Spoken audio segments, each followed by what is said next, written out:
'Cause you got stuck in my mind, stuck in my mind, stuck in my mind. I thought I'd...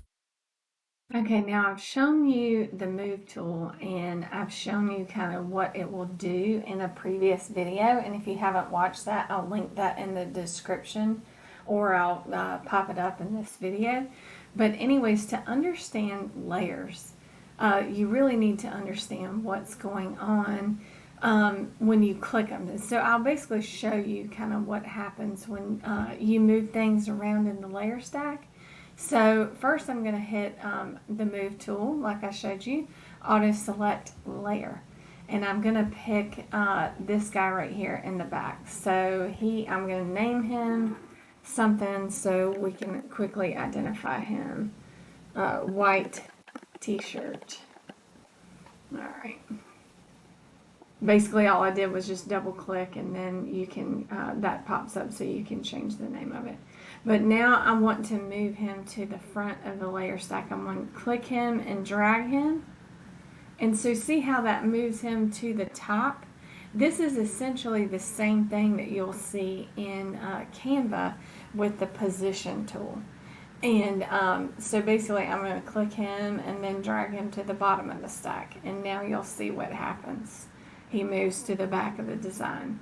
So if I want to change it and I'm like, ooh, I really don't like where I've got him positioned, don't forget you also have this history palette that's over here. And I can click anywhere in the order. It keeps a certain number of steps along the way. I think it's 20 or it might be 40. But I will put that in the description. But anyways, you can click anywhere and you can go back to where you were. So see how I made that name change with that layer? And then, I want to come back to how it was originally. I just click up here and that's where we were. And then don't forget, as you're doing your designs, to always do Control S and automatically save your designs, because that does save calamity from happening. Photoshop does have a feature now where it does try to auto save your designs, but it's not foolproof. So just get used to doing Control S along the way anytime you make a change. And that does not change your history palette at all. It does, but now if I were to come up here just so you can see this, I'll show you exactly what happens.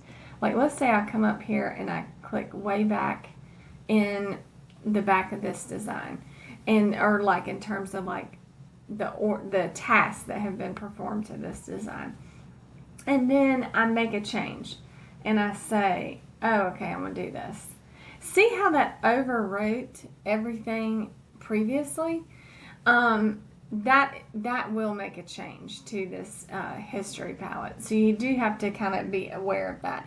I describe this as kind of like the Back to the Future thing that happens. So like in those movies, you'll see, basically they go back in time and they make a change to history and then it erases like the future events. So this is the same type of concept that happens when you make changes to your designs. So anyways, I'm going to back out of that and hit Control S a bunch of times, or Control Z to get it back to what I want it to be. And now everything's straight. So anyways, that's how I kind of keep things organized. All right, thank you, and I'll see you in class or in another video. 'Cause you got stuck in my mind, stuck in my mind, stuck in my mind. I thought I'd...